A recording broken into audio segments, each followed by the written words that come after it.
menurut ayat Quran dan hadis Nabi itu nanti ada bermacam-macam.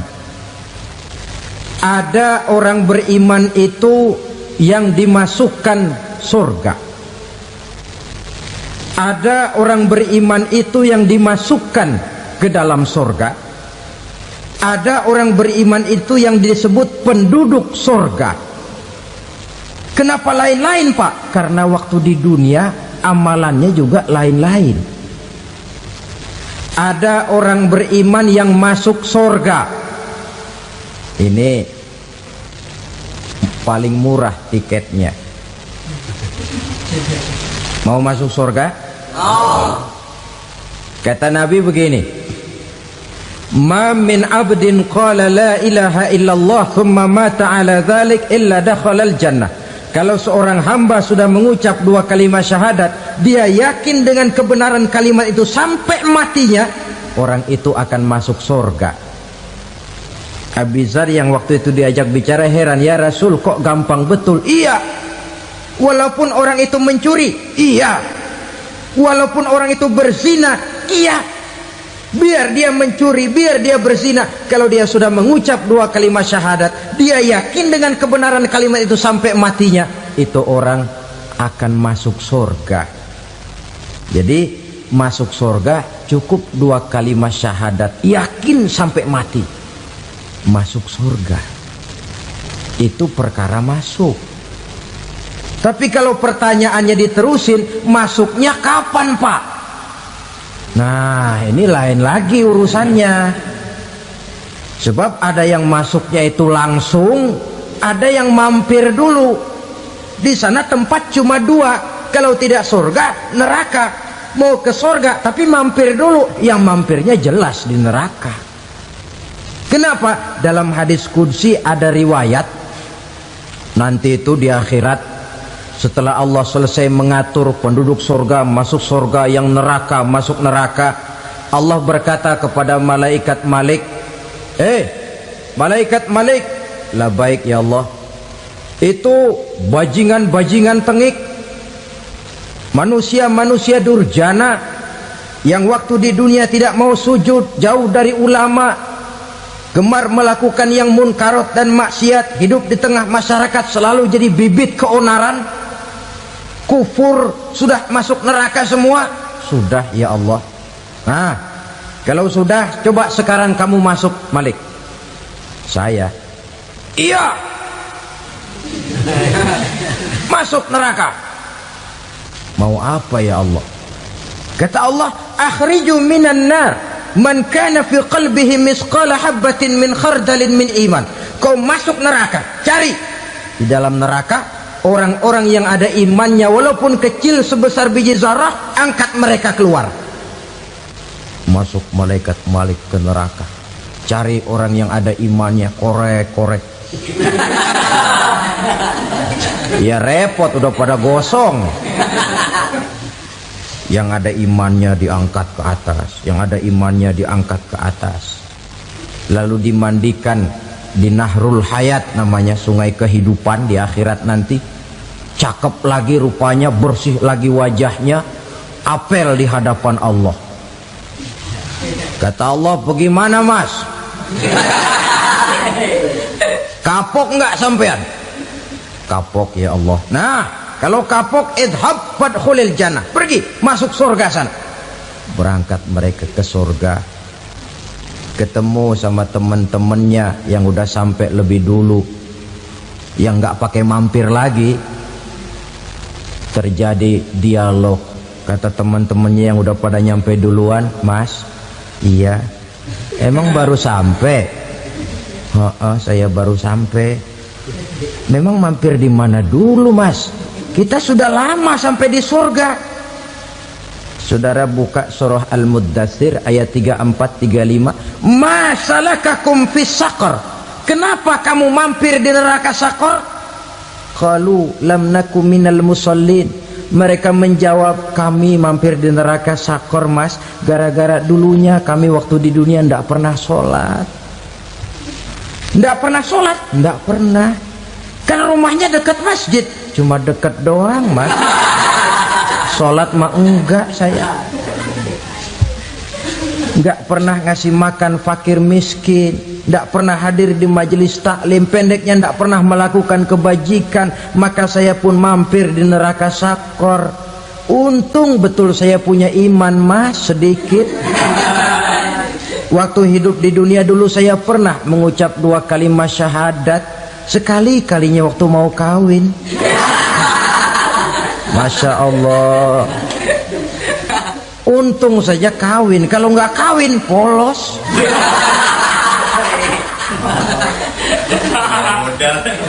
Itu juga pengulu sudah setengah mati ngajarin. Asyhadu alla, asyaduaan, asyaduaan.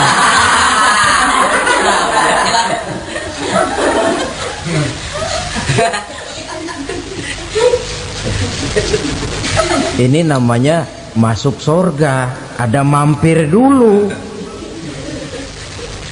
Ada pula orang mukmin itu yang dimasukkan surga. Namanya dimasukkan kan terima beres.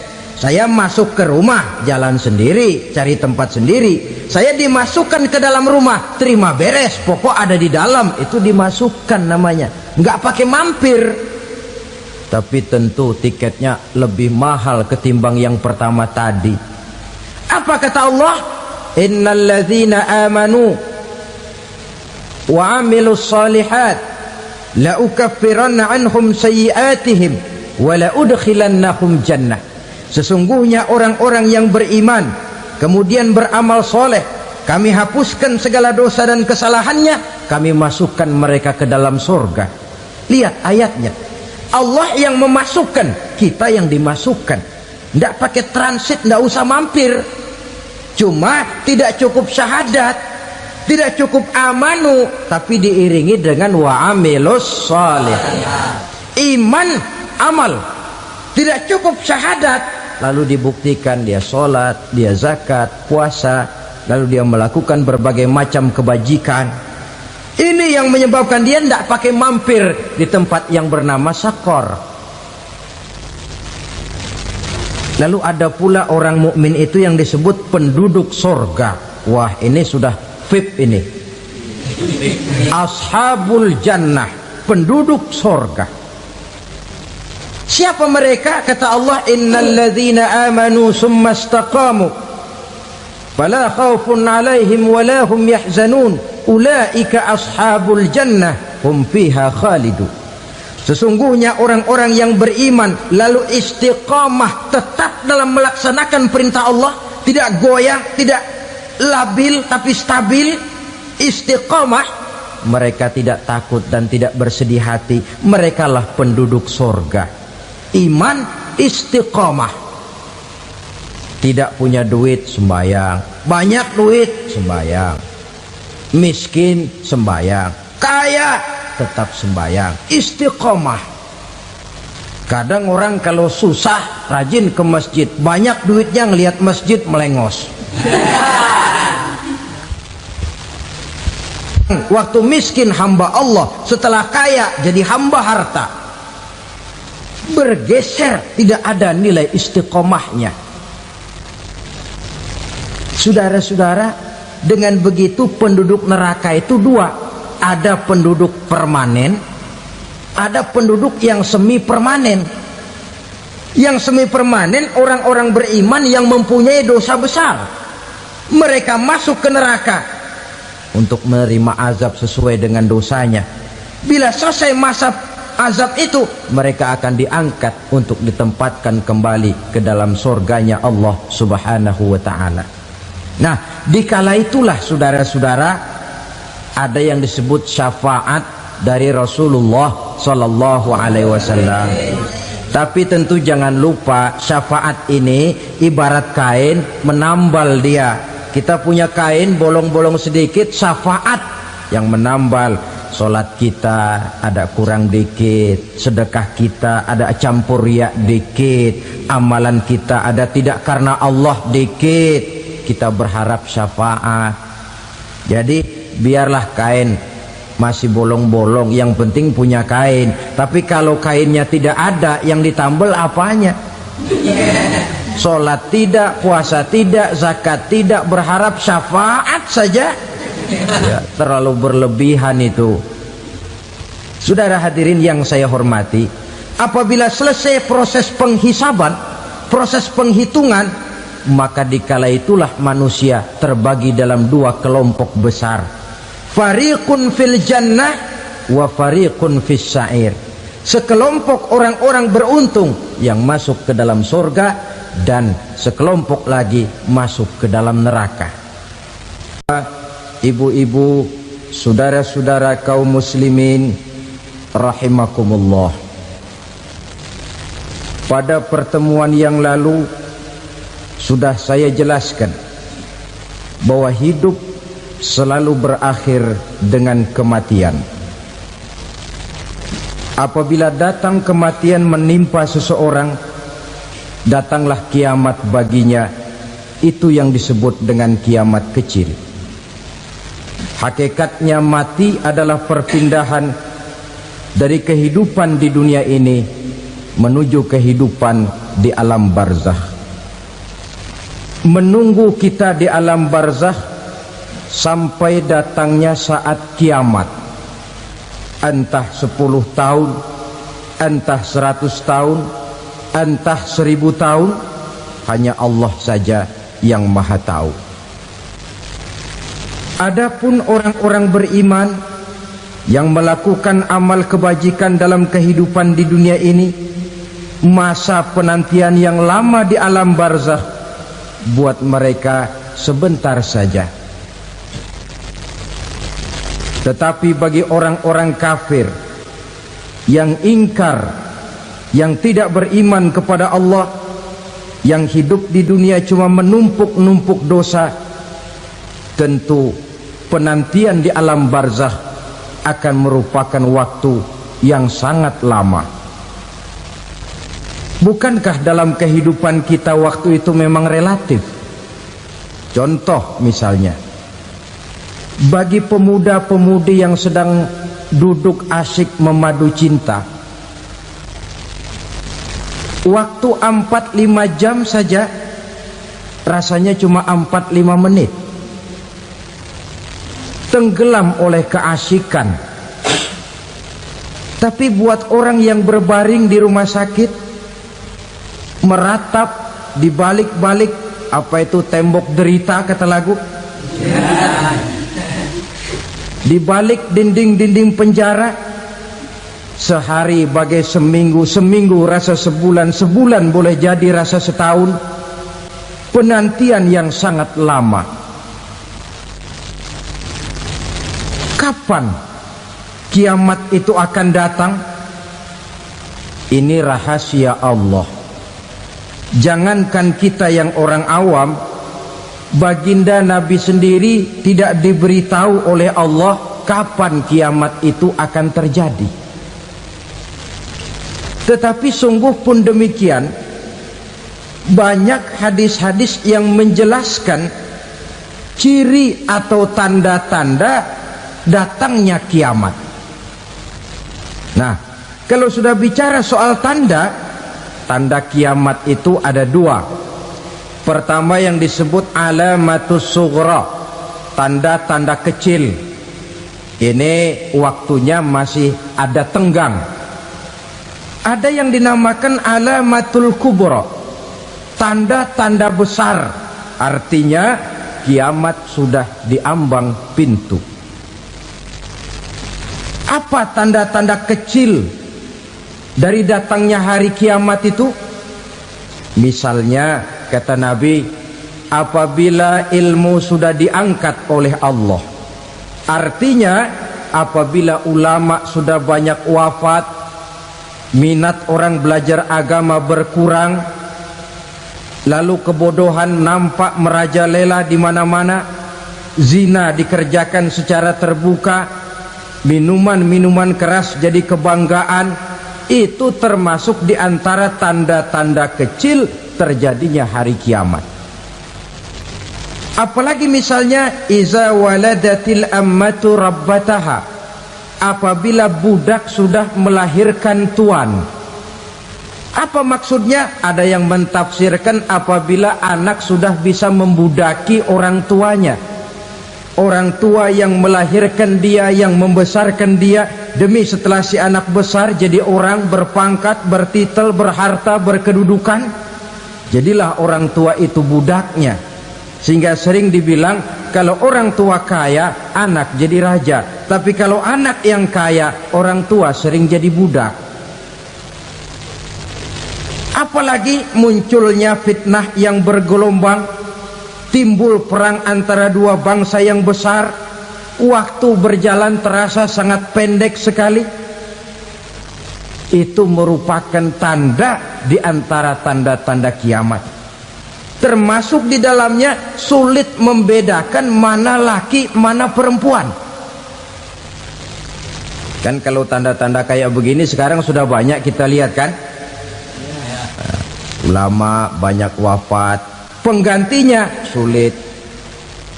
Zina dikerjakan berterang-terangan, minuman keras jadi kebanggaan, banyak anak membudaki orang tuanya, sulit membedakan mana laki mana perempuan. Kadang-kadang dari belakang kita lihat perempuan bener, begitu kita colek nengok jenggotan.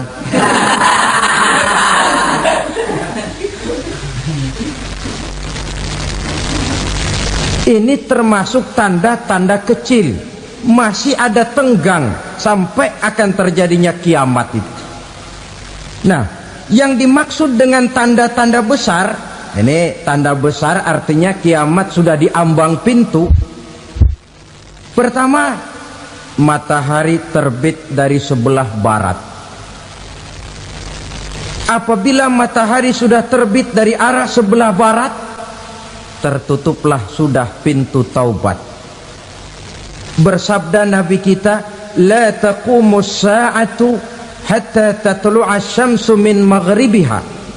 Tidak akan datang hari kiamat sampai matahari terbit dari arah sebelah barat. Wa iza tala'at, manakala matahari telah terbit dari arah sebelah barat, wara'ahan nasu, manusia banyak menyaksikan itu, amanu ajma'un, mereka pun lalu beriman. Yang tadinya kafir, yang tadinya ingkar, yang tadinya membangkang, setelah melihat matahari terbit dari sebelah barat, buru-buru beriman, berlomba-lomba mengucap dua kalimat syahadat. Tapi apa yang terjadi? Kata Nabi, wadzalika hina la yanfa'u nafsan imanuha lam takun amanat min qabl. Hari itu adalah hari yang iman sudah tidak berguna lagi bagi seseorang apabila sebelumnya memang dia tidak pernah beriman. Au kasabat fi imaniha khaira, atau beriman tetapi tidak pernah melakukan kebajikan di dalam keimanannya itu. Hari yang sudah kasib, hari yang sudah terlambat, beriman tidak akan ada gunanya lagi. Ini pelajaran buat kita. Sebelum sang surya terbit dari sebelah barat, sebelum nafas sampai di tenggorokan, artinya pintu taubat masih terbuka. Kalau dua hal itu sudah terwujud, nafas sudah sampai di kerongkongan atau matahari sudah terbit dari arah sebelah barat, tertutuplah sudah pintu taubat. Tak ada lagi gunanya pangkat, jabatan, harta, bahkan beriman pun dalam suasana macam itu too late, kata orang Kulon. Sudah terlambat. Matahari terbit dari arah sebelah barat, itu tanda besar, artinya kiamat sudah di ambang pintu. Lalu apalagi tanda besar? Munculnya Dajjal. Dajjal artinya pendusta-pendusta yang menyesatkan manusia. Ada dua macam Dajjal, saudara. Ada Dajjal kecil, ini Dajjal kelas teri. Kalau ini sejak zaman Rasulullah sudah ada itu. Tiap zaman ada. Di zaman Rasulullah misalnya ada yang bernama Aswad al-Unsi dari Yaman, ada yang namanya Musailamah al-Kazzab dari Yamamah, ada yang namanya Ibnu Sayyad dari Madinah. Ini dajjal di zaman Rasul. Musailamatul Kadzab memproklamirkan diri jadi nabi, dia di zaman Rasul masih hidup. Ini dajjal zaman Nabi. Di zaman sahabat muncul dajjal. Di zaman kita sekarang ini dajjal pun gentayangan. Dajjal kelas teri. Kerjanya mendustakan manusia, menyesatkan manusia, memalingkan manusia dari jalan yang benar dan diridhoi oleh Allah Subhanahu wa taala. Adapun yang merupakan tanda besar dari datangnya kiamat, dajjal kelas kakap, pembohong besar yang menyesatkan masyarakat manusia berpaling dari jalan Allah mengikuti jalan mereka.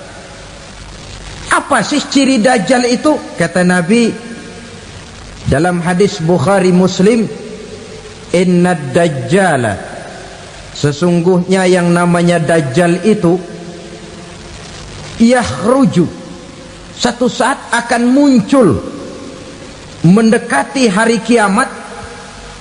Wa inna ma'ahu ma'an, si dajjal ini membawa air. Wa naran, dan juga membawa api. Dua simbol. Di tangan yang satu dia bawa air, di tangan yang satu dia bawa api. Wa ammal ladzi yarahu an-nasu ma'an fanarun, adapun yang orang banyak lihat air, hakikatnya adalah api. Yang dilihat api, hakikatnya adalah air. Oleh sebab itu, kalau api yang ditawarkan, ambillah air. Kalau air yang ditawarkan, pilihlah api. Maksudnya apa ini? Ini bahasa simbol, saudara-saudara. Dajjal bicaranya seolah-olah untuk kepentingan manusia, menawarkan surga. Surga yang dia tawarkan hakikatnya neraka. Hai manusia, kalau kau mau bahagia, jangan dekat-dekat dengan agama. Sholat itu tidak efektif dan efisien, tidak produktif dari segi ekonomi itu. Menghadiri majelis taklim cuma buang-buang waktu. Tahajud, tasbih, tahlil, baca Quran, apa itu? Pekerjaan mubazir saja. Hidup ini cuma sekali, masa yang cuma sekali, manfaatkan dengan sebaik-baiknya. Mumpung, dibawanya sifat mumpung, tetapi dalam pengertian yang sangat negatif.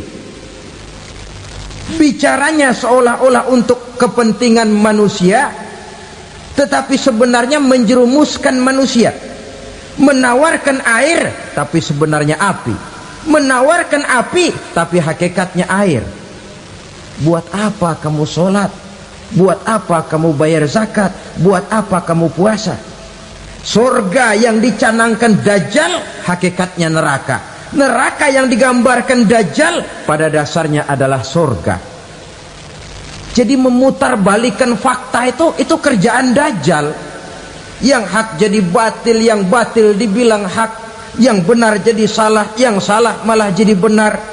Tuntunan disuruh jadi tontonan, tontonan malah menjadi tuntunan. Itu pekerjaan dajjal profesinya.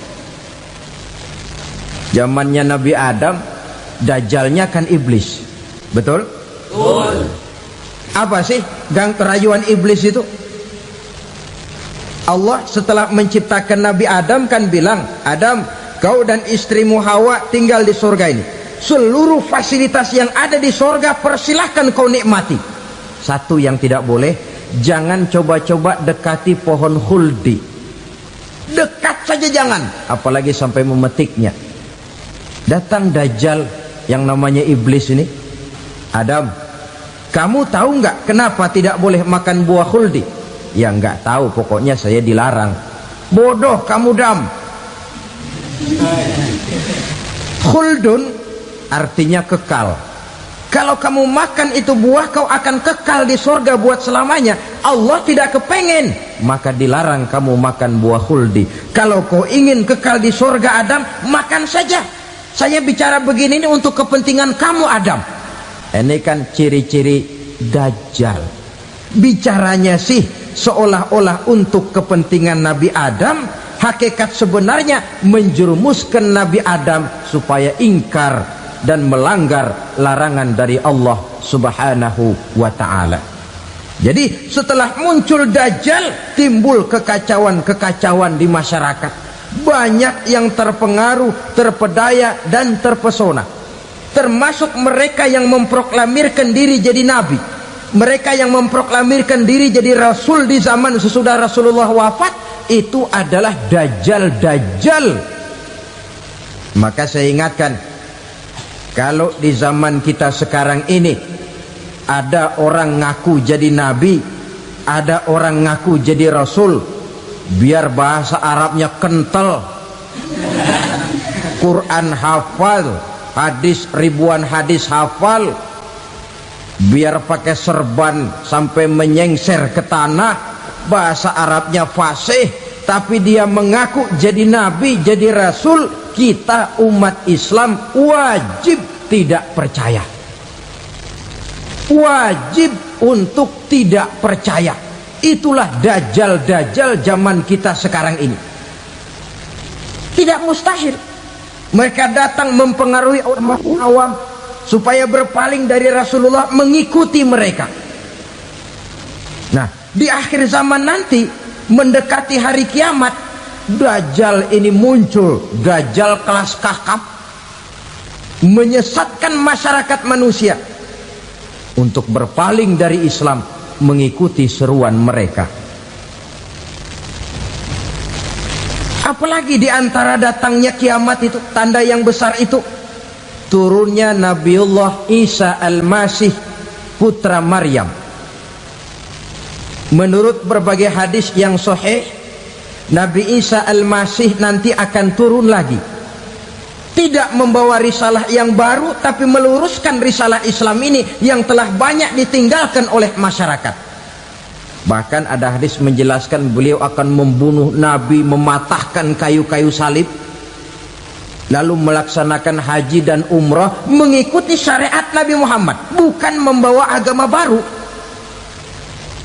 Menjadi semacam mujaddid, reformer, menyelamatkan manusia dari bisikan Dajjal. Bahkan ada riwayat yang menjelaskan bahwa Nabi Isa berhasil mengalahkan Dajjal, mengembalikan masyarakat manusia kembali kepada ajaran Islam yang datang dari Allah, dibawa oleh Rasulullah Sallallahu Alaihi Wasallam.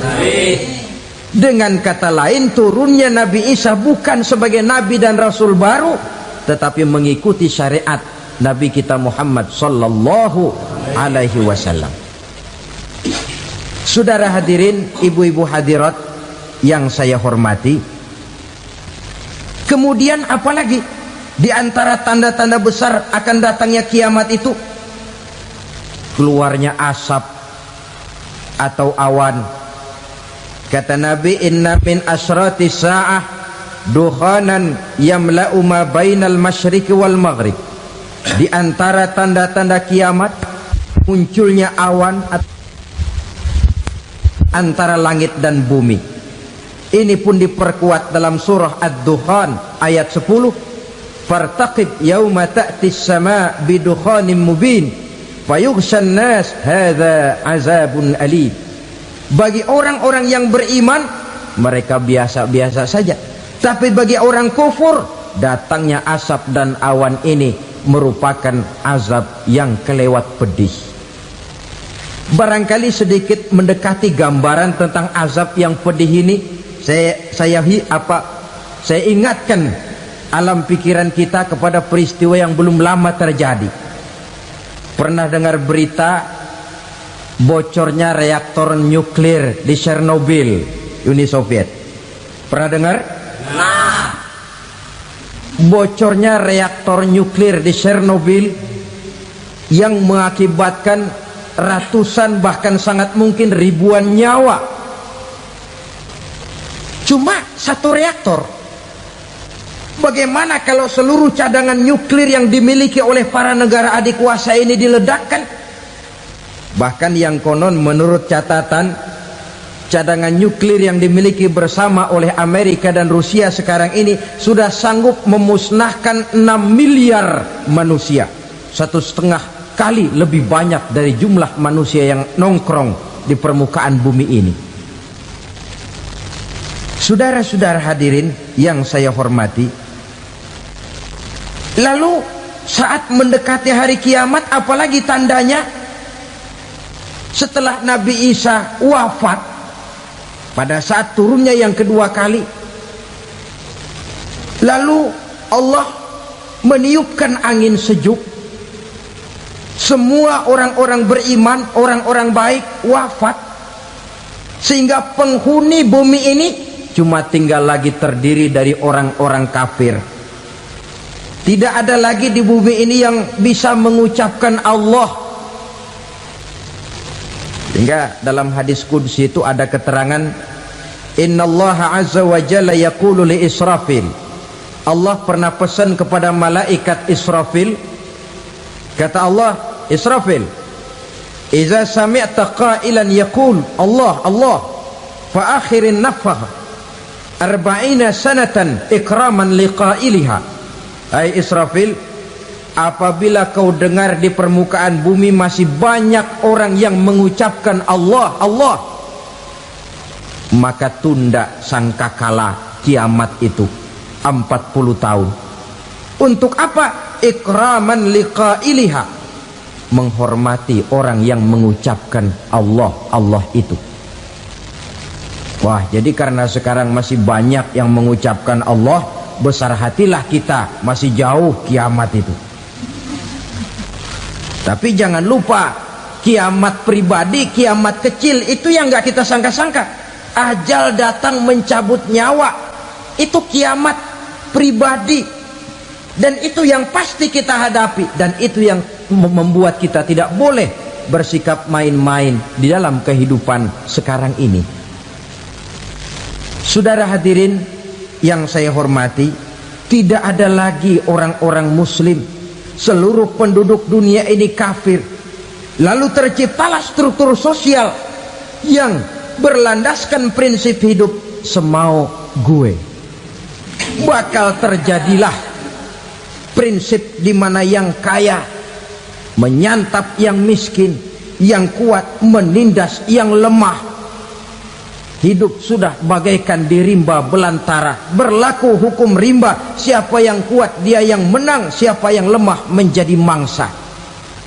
Timbul kekacauan, maksiat merajalela, munkarat menjadi-jadi, sehingga isi bumi ini penuh dengan segala macam perbuatan dosa. Tidak ada perlunya lagi alam diperpanjang temponya. Datang saat yang sudah dijanjikan oleh Allah Azza wa Jalla, maka terjadilah yang disebut kiamat kubra, kiamat besar, kiamat ancur-ancuran. Bagaimana kejadian ini dimulai? Dalam surah Az-Zumar ayat 68, Allah Subhanahu wa taala berfirman, wa nufikha fis suri fasa'iqa man fis samawati wa man fil ardi illa man sya'allahu. Maka manakala ditiuplah sangkakala, terkejutlah seluruh yang ada di langit dan seluruh yang ada di bumi. Bila saat kiamat datang, Allah perintah malaikat Israfil, Israfil, tiup sangkakalamu. Ditiuplah sangkakala oleh malaikat Israfil. Yang akibat daripada tiupan itu, seluruh yang ada di langit, seluruh yang ada di permukaan bumi terkejut. Yang ada di langit siapa?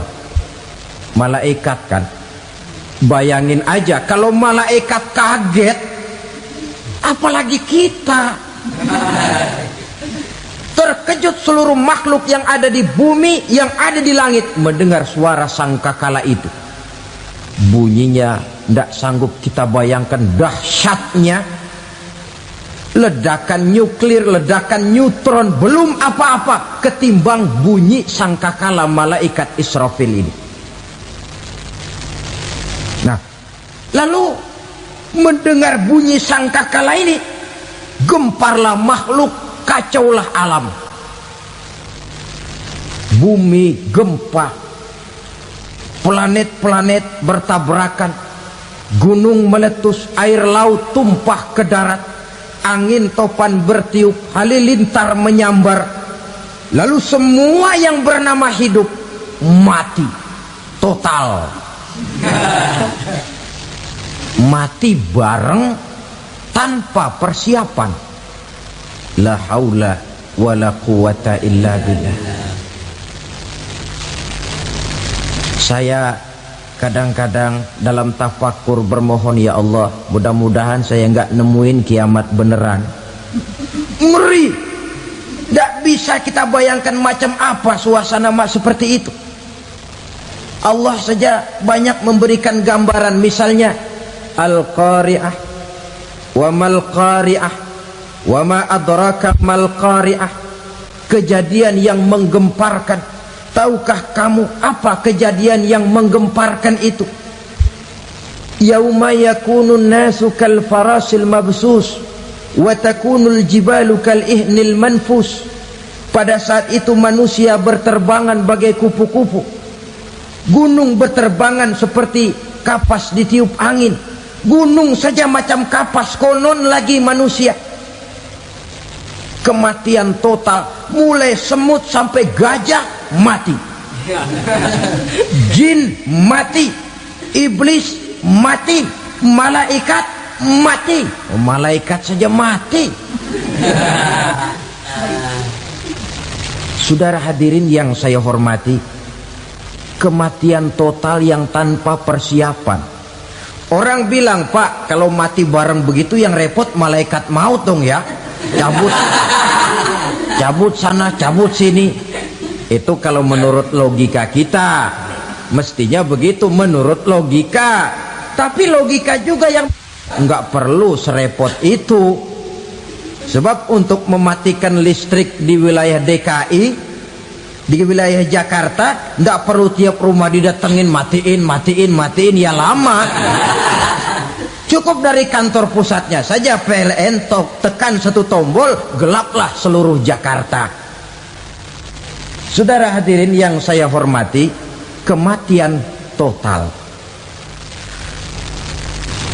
Lalu setelah kematian total, planet-planet juga mati, dalam arti tidak bergerak dan beredar. Angin mati, dalam arti tidak bertiup. Air mati, dalam arti tidak ada riak gelombang. Pokoknya semua mati. Kullu nafsin za'iqatul maut, semua yang bernafas mati. Dalam ayat lain, kullu man 'alaiha fan, semua yang ada di permukaan bumi fana. Yang kekal cuma Allah Subhanahu wa ta'ala. Yang paling belakang mati malaikat maut dan malaikat Israfil. Tapi mati juga sesuai dengan janji Allah. 40 lamanya. Tidak dijelaskan oleh Abi Hurairah 40 jam, apa 40 hari, apa 40 tahun. Hadis-hadis cuma menyebutkan 40 saja. Sunyi alam, yang tinggal cuma Allah saja lagi. Ketika itu Allah berseru-seru, katanya, limanil mulkul yauma, siapa para penguasa hari ini? Mana itu raja-raja dan penguasa yang dulu mengaku jadi Tuhan? Fir'aun, mana Fir'aun sekarang? Yang dulu jadi raja, merasa berhasil, sombong, lalu tidak mau turun-turun dari kekuasaannya, sampai kepada puncak kekurang ajarannya mengangkat diri jadi Tuhan. Mana itu Fir'aun? Namrus, mana sekarang Namrus? La ilaha illa ana, ternyata tidak ada Tuhan lain selain daripada aku, kata Allah. Proses kemudian, saudara-saudara, turunlah hujan dari langit. 40 lamanya hujan itu. Tidak jelas juga 40 jam apa 40 hari. Setelah air turun membasahi, datanglah tiupan sangkakala yang kedua. Semua yang bernama mati bangkit dari kuburnya masing-masing. Ini yang disebut Yaumul Ba'thi, hari kebangkitan. Allahu Akbar. Pada saat kita bangkit dari kubur kita masing-masing, kumpul di padang mahsyar namanya. Bayangin aja, saya sendiri nggak sanggup bayangin. Manusia sejak zaman Adam sampai zaman kiamat kumpul bareng di tempat sama. Berapa banyaknya itu?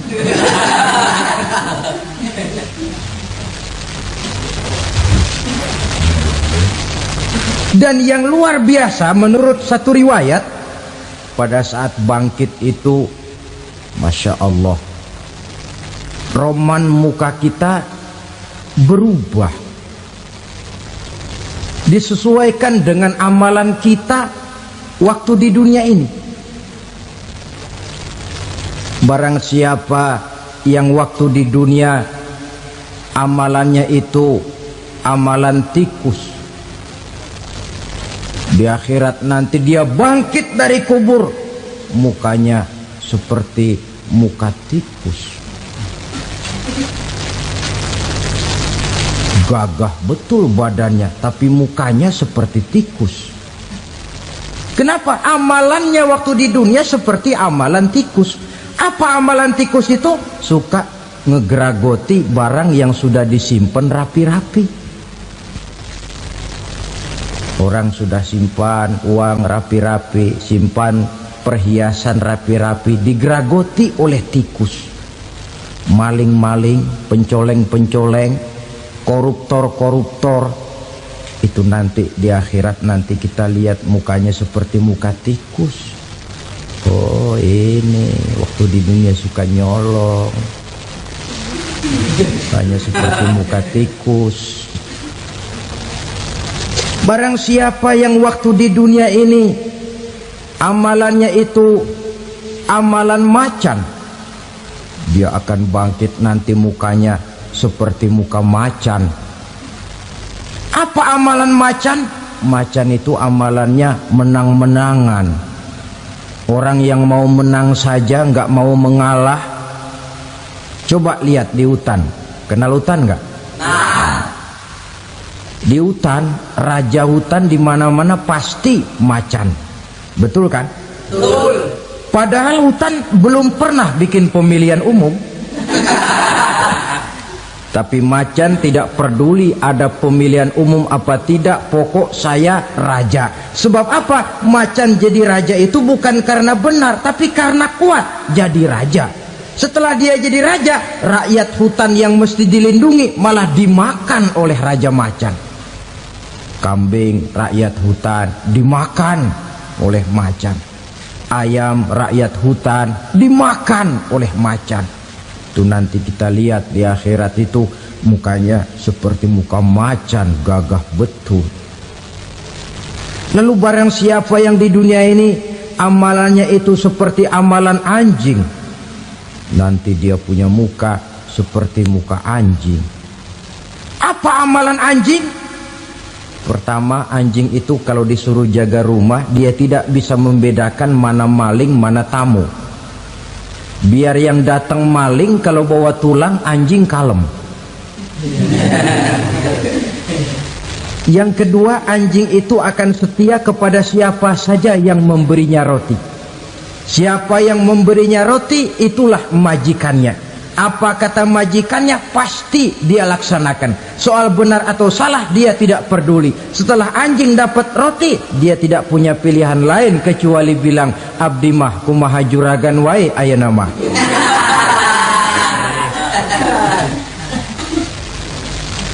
Saudara hadirin yang saya hormati, berkumpul di padang mahsyar, tiap orang sibuk dengan persoalannya masing-masing. Matahari waktu itu didekatkan oleh Allah, panas luar biasa. Ada yang saking panasnya itu mencucurkan peluh keringat sampai sebatas mata kakinya.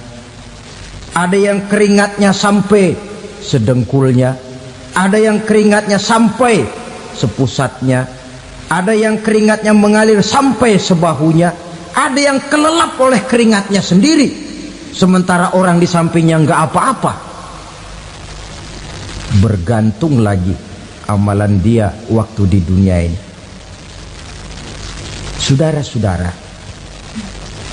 sebagian orang dalam kepanikan padang mahsyar berombong-rombong datang mereka menghadap Nabi Adam. Ya Adam, anta abal bashar. Hai Adam, Tuhan adalah bapak moyang manusia. Kami sebentar lagi akan disidang, dimintakan pertanggungan jawab. Tolonglah kami, hai Adam. Kata Nabi Adam, jangankan nolongin sampean, saya sendiri tanggung jawab di hadapan Allah ketika dulu tidak boleh makan khuldi, saya serobot. Sudahlah, urus diri masing-masing saja, nafsi. Begitu kata Nabi Nuh, begitu kata Nabi Ibrahim. Tiap orang bertanggung jawab sendiri-sendiri.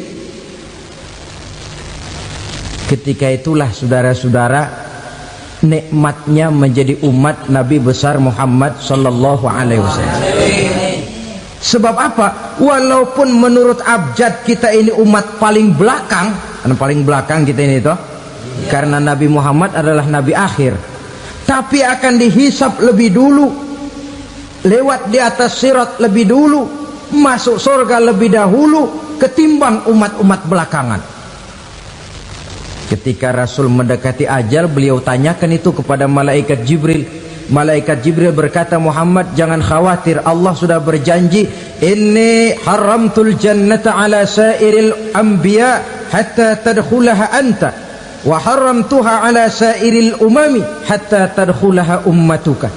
Surga aku haramkan buat seluruh nabi kecuali kalau engkau Muhammad sudah masuk ke dalamnya, dan surga aku haramkan buat seluruh umat kecuali kalau umatmu Muhammad sudah masuk ke dalamnya.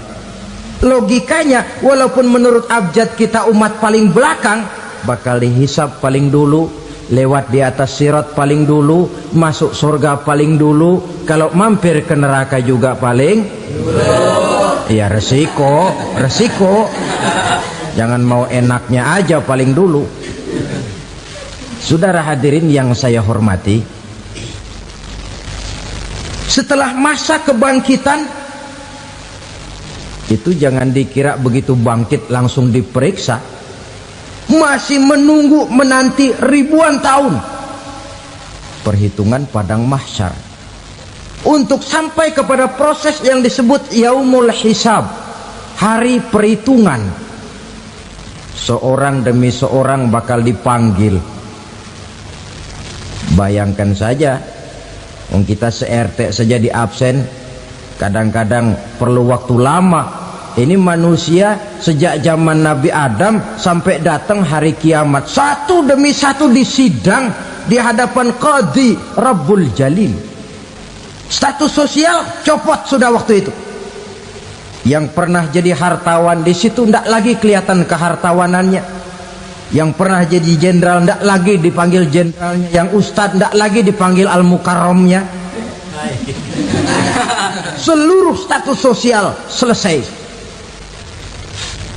Dipanggillah kita seorang demi seorang menghadap Qadhi Rabbul Jalil. Bagaimana proses penghisaban itu? Pertama, proses tanya jawab.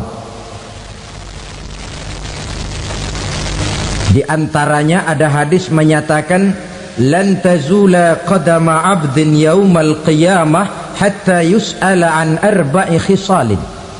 Besok di hari kiamat tidak akan bergeser telapak kaki seorang hamba sampai dia ditanya lebih dulu tentang 4 persoalan.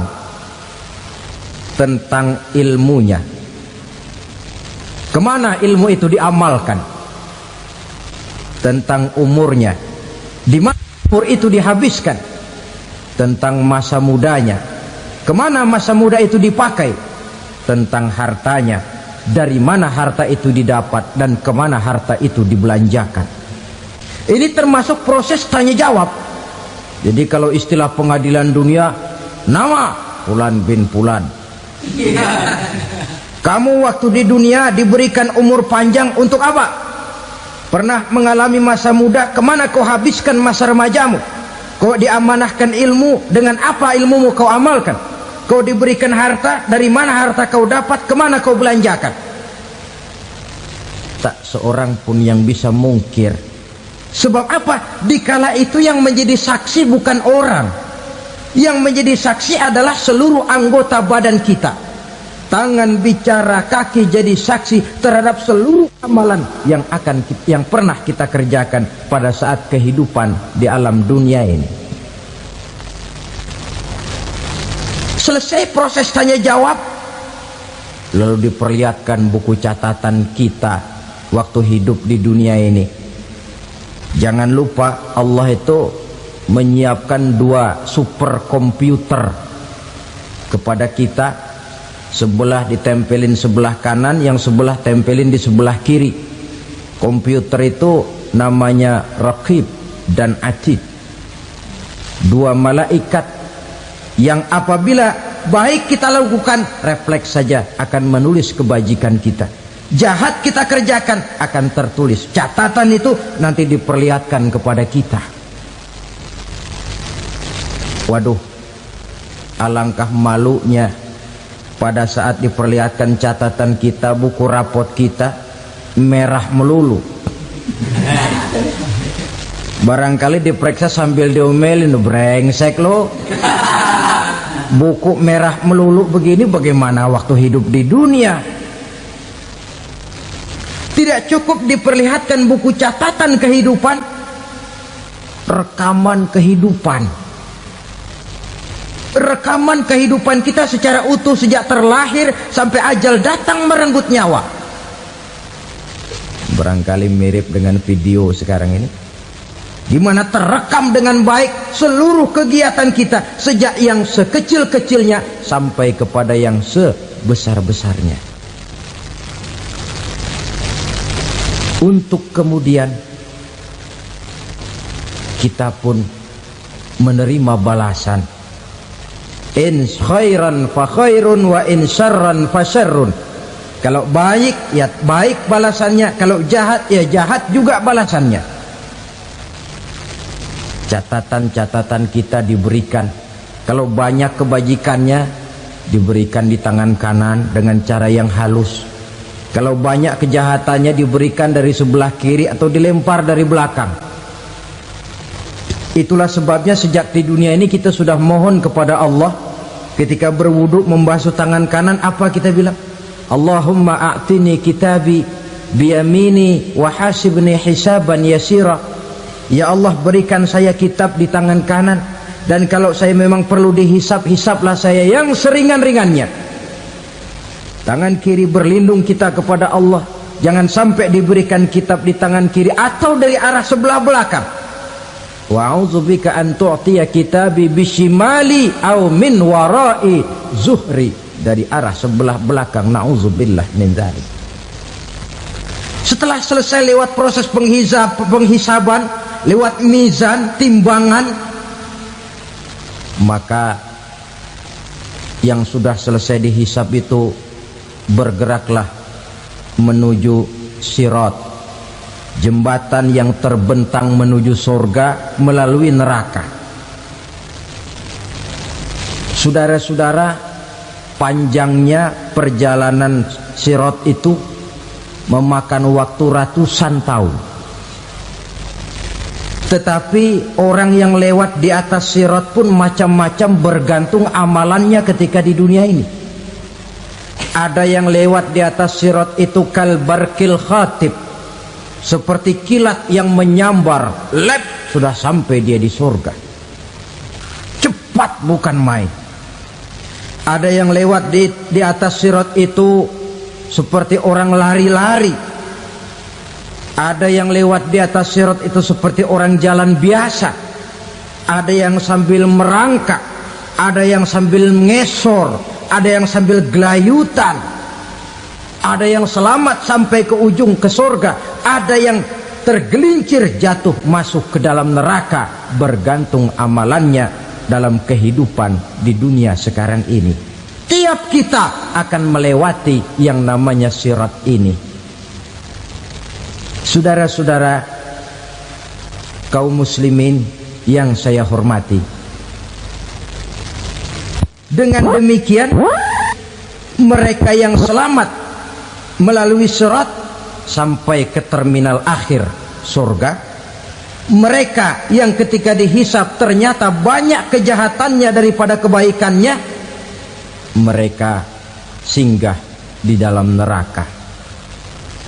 Nah, adapun orang-orang yang beriman menurut ayat Quran dan hadis Nabi itu nanti ada bermacam-macam. Ada orang beriman itu yang dimasukkan surga. Ada orang beriman itu yang dimasukkan ke dalam surga. Ada orang beriman itu yang disebut penduduk surga. Kenapa lain-lain, Pak? Karena waktu di dunia amalannya juga lain-lain. Ada orang beriman yang masuk surga. Ini paling murah tiketnya. Mau masuk surga? Kata Nabi begini, ma min abdin qala la ilaha illallah thumma mata ala dhalik illa dakhalal jannah. Kalau seorang hamba sudah mengucap dua kalimat syahadat, dia yakin dengan kebenaran kalimat itu sampai matinya, orang itu akan masuk surga. Abi Dzar yang waktu itu diajak bicara heran, ya Rasul kok gampang betul? Iya, walaupun orang itu mencuri, iya, walaupun orang itu berzina, iya, biar dia mencuri, biar dia berzina, kalau dia sudah mengucap dua kalimat syahadat, dia yakin dengan kebenaran kalimat itu sampai matinya, itu orang akan masuk surga. Jadi masuk surga cukup dua kalimat syahadat, yakin sampai mati, masuk surga. Itu perkara masuk. Tapi kalau pertanyaannya diterusin, masuknya kapan, Pak? Nah, ini lain lagi urusannya. Sebab ada yang masuknya itu langsung, ada yang mampir dulu. Di sana tempat cuma dua, kalau tidak surga, neraka. Mau ke surga tapi mampir dulu, yang mampirnya jelas di neraka. Kenapa? Dalam hadis qudsi ada riwayat, nanti itu di akhirat, setelah Allah selesai mengatur penduduk surga masuk surga, yang neraka masuk neraka, Allah berkata kepada malaikat Malik, malaikat Malik, labaik ya Allah, itu bajingan-bajingan tengik, manusia-manusia durjana yang waktu di dunia tidak mau sujud, jauh dari ulama, gemar melakukan yang munkarat dan maksiat, hidup di tengah masyarakat selalu jadi bibit keonaran, kufur, sudah masuk neraka semua. Sudah ya Allah. Nah, kalau sudah, coba sekarang kamu masuk, Malik. Saya, iya, masuk neraka. Mau apa ya Allah? Kata Allah, akhriju minan nar man kana fi qalbihi misqala habatin min khardalin min iman. Kau masuk neraka, cari di dalam neraka orang-orang yang ada imannya walaupun kecil sebesar biji zarah, angkat mereka keluar. Masuk malaikat Malik ke neraka, cari orang yang ada imannya, korek-korek. Ya repot, udah pada gosong. Yang ada imannya diangkat ke atas, yang ada imannya diangkat ke atas, lalu dimandikan di Nahrul Hayat, namanya sungai kehidupan di akhirat nanti. Cakep lagi rupanya, bersih lagi wajahnya, apel di hadapan Allah. Kata Allah, bagaimana mas? Kapok nggak sampean? Kapok ya Allah. Nah, kalau kapok, idhab fadkhulil jannah, pergi masuk surga sana. Berangkat mereka ke surga. ketemu sama teman-temannya yang udah sampai lebih dulu, yang nggak pakai mampir lagi. Terjadi dialog. Kata teman-temannya yang udah pada nyampe duluan, "Mas, iya, emang baru sampai?" Saya baru sampai." "Memang mampir di mana dulu, Mas? Kita sudah lama sampai di surga." Saudara buka surah Al-Muddatsir ayat 34-35. "Ma salakakum fis saqar?" Kenapa kamu mampir di neraka Saqar? Qalu lam naku minal musallin. Mereka menjawab, kami mampir di neraka Saqar, Mas, gara-gara dulunya kami waktu di dunia tidak pernah sholat. Tidak pernah sholat? Tidak pernah. Kan rumahnya dekat masjid. Cuma dekat doang, Mas. Sholat mah enggak saya. Enggak pernah ngasih makan fakir miskin, enggak pernah hadir di majelis taklim, pendeknya enggak pernah melakukan kebajikan, maka saya pun mampir di neraka Saqar. Untung betul saya punya iman, Mas, sedikit. Waktu hidup di dunia dulu saya pernah mengucap 2 kalimat syahadat, sekali-kalinya waktu mau kawin.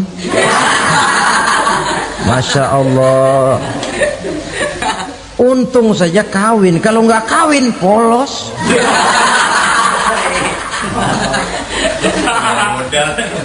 Itu juga pengulu sudah setengah mati ngajarin. Asyhadu alla, asyaduaan, asyaduaan.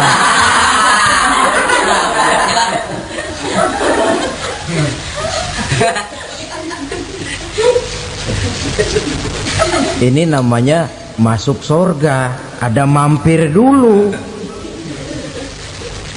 Ada pula orang mukmin itu yang dimasukkan surga. Namanya dimasukkan kan terima beres. Saya masuk ke rumah, jalan sendiri, cari tempat sendiri. Saya dimasukkan ke dalam rumah, terima beres, pokok ada di dalam, itu dimasukkan namanya. Nggak pakai mampir. Tapi tentu tiketnya lebih mahal ketimbang yang pertama tadi. Apa kata Allah? Innal ladzina amanu wa amilus salihat la ukaffiranna anhum sayyi'atihim wa la udkhilannahum jannah. Sesungguhnya orang-orang yang beriman kemudian beramal soleh, kami hapuskan segala dosa dan kesalahannya, kami masukkan mereka ke dalam surga. Lihat ayatnya, Allah yang memasukkan, kita yang dimasukkan. Tidak pakai transit, tidak usah mampir. Cuma tidak cukup syahadat, tidak cukup amanu, tapi diiringi dengan wa'amilus salih. Iman, amal. Tidak cukup syahadat, lalu dibuktikan dia sholat, dia zakat, puasa, lalu dia melakukan berbagai macam kebajikan. Ini yang menyebabkan dia tidak pakai mampir di tempat yang bernama Saqar. Lalu ada pula orang mukmin itu yang disebut penduduk surga. Wah, ini sudah VIP ini. Ashabul jannah, penduduk surga. Siapa mereka? Kata Allah, innal ladzina amanu summa istaqamu fala khaufun 'alaihim wala hum yahzanun ulaika ashabul jannah hum fiha khalidun. Sesungguhnya orang-orang yang beriman lalu istiqamah, tetap dalam melaksanakan perintah Allah, tidak goyah, tidak labil tapi stabil, istiqamah, mereka tidak takut dan tidak bersedih hati. Merekalah penduduk surga. Iman, istiqamah. Tidak punya duit, sembayang. Banyak duit, sembayang. Miskin, sembayang. Kaya, tetap sembayang. Istiqamah. Kadang orang kalau susah rajin ke masjid, banyak duitnya ngelihat masjid melengos. Waktu miskin hamba Allah, setelah kaya jadi hamba harta. Bergeser, tidak ada nilai istiqomahnya. Saudara-saudara, dengan begitu penduduk neraka itu dua. Ada penduduk permanen, ada penduduk yang semi permanen. Yang semi permanen orang-orang beriman yang mempunyai dosa besar. Mereka masuk ke neraka untuk menerima azab sesuai dengan dosanya. Bila selesai masa azab itu, mereka akan diangkat untuk ditempatkan kembali ke dalam surganya Allah Subhanahu wa ta'ala. Nah, dikala itulah saudara-saudara, ada yang disebut syafaat dari Rasulullah Sallallahu Alaihi Wasallam. Tapi tentu jangan lupa, syafaat ini ibarat kain menambal dia. Kita punya kain bolong-bolong sedikit, syafaat yang menambal. Solat kita ada kurang dikit, sedekah kita ada campur riak dikit, amalan kita ada tidak karena Allah dikit, kita berharap syafaat. Jadi biarlah kain masih bolong-bolong, yang penting punya kain. Tapi kalau kainnya tidak ada, yang ditambal apanya? Sholat tidak, puasa tidak, zakat tidak, berharap syafaat saja, ya, terlalu berlebihan itu. Saudara hadirin yang saya hormati, apabila selesai proses penghisaban, proses penghitungan, maka dikala itulah manusia terbagi dalam dua kelompok besar. Fariqun fil jannah wa fariqun fis sa'ir. Sekelompok orang-orang beruntung yang masuk ke dalam surga, dan sekelompok lagi masuk ke dalam neraka.